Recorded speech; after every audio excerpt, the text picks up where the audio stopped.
आज का जो हमारा टॉपिक है वो है यूज ऑफ फुल स्टॉप।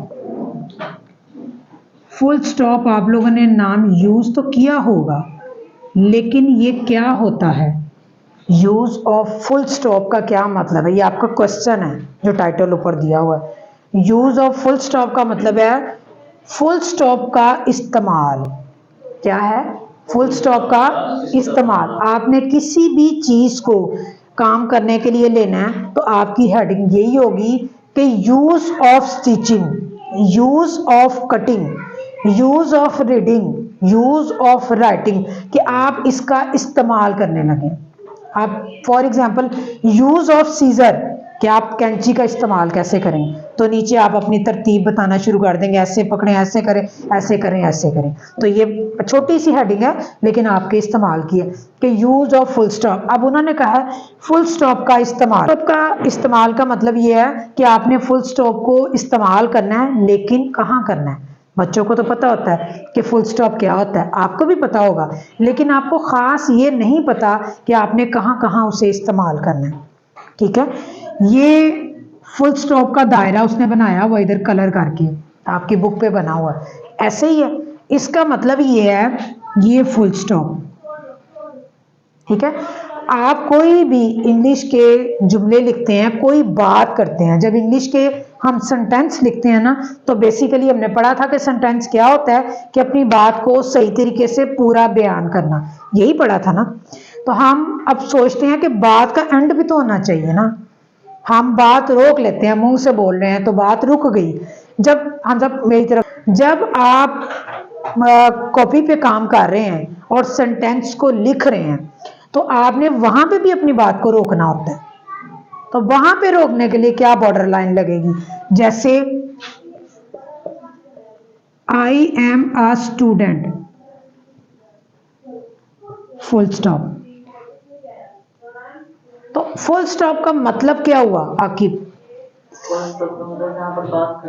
खत्म हो जाए। अब हर जगह पे तो बात खत्म नहीं होती, कभी कभी इंग्लिश के जुमलों में बड़ी लंबी लाइन भी चली जाती है, तो इसका तो मतलब है कि बात खत्म हो जाए। ठीक है, तो फिर ये वहीं पे लगेगा जहां आपके सेंटेंस की बात खत्म होगी, तो हमारे सेंटेंस के लास्ट में फुल स्टॉप लगेगा। ठीक हो गया। अब ऐसे भी सेंटेंस होते हैं जिसमें फुल स्टॉप के अलावा कोई और चीज लगती है। कभी पता है कि कोई ऐसी चीज होती है? नहीं। जैसे अब ये सेंटेंस के आगे लगा, लेकिन कुछ ऐसे लफ्ज होते हैं जो खुशी में और गमी में बोले जाते हैं। हुर्रा, इस तरह के, या अल्लाह, उफ, ये जुमले नहीं है, ये एक बात है, सिंगल वर्ड है। ठीक है, मुकम्मल आपकी बात नहीं है, सिंगल वर्ड है। ठीक है, आपने कहा उफ, ठीक है, फिर आपने कहा या अल्लाह, इस तरह लिखा कोई ऐसा लफ्ज, ठीक है, उसके आगे लगता है ये एक छोटी सी लाइन और उसके नीचे फुल स्टॉप। ठीक है, इस साइन को कहते हैं इजहार। जब आप किसी खुशी या गमी की बात का, अपने इंप्रेशन का इजहार करते हैं, तो वो यकदम मुंह से निकलती है, पूरे जुमले में बयान नहीं होती। आज मुझे पता नहीं क्या हुआ, नहीं, जब होता है तो फौरन होता है उफ, दर्द हुई, ठीक है, या खुशी मिलती है, उफ, हम बहुत ज्यादा खुश होते हैं, कोई भी इंप्रेशन देते हैं, तो ये उस चीज को रोकता है। वो रुक के उसके बाद आपने जो है अपनी यहाँ पे सेंटेंस लिखना होता है। उफ, मैंने क्या किया, ये मैंने क्या खा लिया, उसने क्या किया, ठीक है, वो कहाँ चला गया, उफ, वो कहाँ चला गया। ठीक है, यहाँ आपने अपनी बात को रोका, उसके बाद आपने जुमला शुरू किया।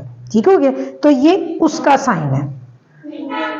ठीक है, अगला, एक लफ्ज, एक बात पूरी नहीं, सिंगल लफ्ज की बात जो होती है, बाज बातें होती हैं जो पूरे जुमले में बयान होती हैं, इसको इजहार कहते हैं। इजहार वाली बात, इजहार, वो खुशी में भी हो सकता है, वो गमी में भी हो सकता है, हम कहते हैं इजहार वाली बात। तो इजहार हमेशा एक लफ्ज में होता है, उसके बाद उसकी तफसीर बयान होती है।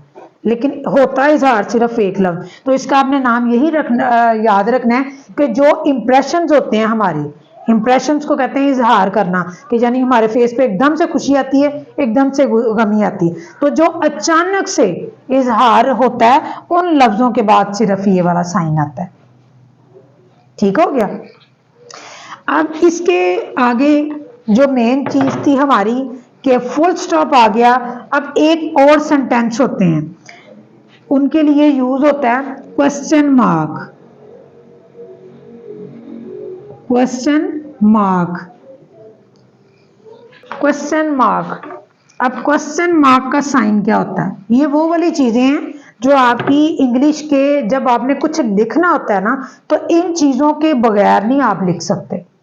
इन चीजों के बगैर अगर आप कोई चीज लिखते हैं ना तो वो नॉनसेंस लगती है कि इस बच्चे को कुछ नहीं पता, ऐसे ही लिख दिया उसने। ठीक है, तो ये आपकी हदूद होती हैं। जैसे हम कैंची से चलाते हैं तो सीजर, मैं आपको कहती हूँ आगे चोंच से काटना है आपने, आप पूरी कैंची नहीं इस्तेमाल करेंगे, वो टिप्स होती हैं, वो स्टाइल नहीं होता। आप समझे कि कोई फैशन का कोई या कोई इस तरह का स्टाइल नहीं होता, वो मैनर्स होते हैं, उस चीज के तरीके होते हैं कि वही काम हमने यूं करके काटना है और वही काम हमने यूं यूं यूं यूं काटना है। तो मतलब आपने ट्रेनिंग ली है, आपने मैनर सीखे हैं कि कोई काम किस तरीके से करना। ठीक है, इस तरह क्वेश्चन मार्क का मतलब होता है ये वाला साइन। ठीक है, और इसमें क्वेश्चन के नाम से हमें पता चलता है कि ये उन सेंटेंस के आगे आएगा जो सेंटेंस क्वेश्चन वाले होंगे। क्वेश्चन वाले सेंटेंस को क्या कहते हैं हमजा? पीछे टेक लगा के बैठे। हाँ, क्या कहते हैं क्वेश्चन वाले सेंटेंस? कौन से होते हैं? कोई question what is your name? ठीक है, क्वेश्चन कौन से होते हैं? यस, क्वेश्चन का मतलब ये है कि सवाल। क्वेश्चन के नाम से हमें पता चलता है कि ये कोई सवाल की बात कर रहे हैं। ठीक है, और सवाल का मतलब ये है हमेशा वो वाला जुमला जिसमें कुछ पूछा जाए। ठीक है, हाउ आर यू, इसमें भी पूछा जा रहा है। ठीक है, question mark. What are you doing, question mark. किसी भी किस्म का सवाल, आप कौन हैं, आप क्या करते हैं, आपका नाम क्या है, आप क्या कर रहे हैं, आप क्या करने लगे हैं, ये क्या मुसीबत है, सब ही क्वेश्चन। ठीक है, तो तमाम क्वेश्चन वाली टाइप के आगे ये आएगा। फुल स्टॉप जो सेंटेंस के आगे आता है ना, उसको सिंपल सेंटेंस कहते हैं। क्या कहते हैं? Simple sentence. अब क्वेश्चन वाले का मतलब सवालिया सेंटेंस। ठीक है, इसका मतलब सवालिया जुमले। जो सवालिया जुमले जितने किस्म के होंगे, जो भी पूछेंगे हम इसके तरीके से पूछेंगे और ये लगाएंगे एंड पे। वो छोटे भी हो सकते हैं, वो बड़े भी हो सकते हैं। ठीक हो गया, ये हमारा यहां तक टॉपिक पूरा हो गया।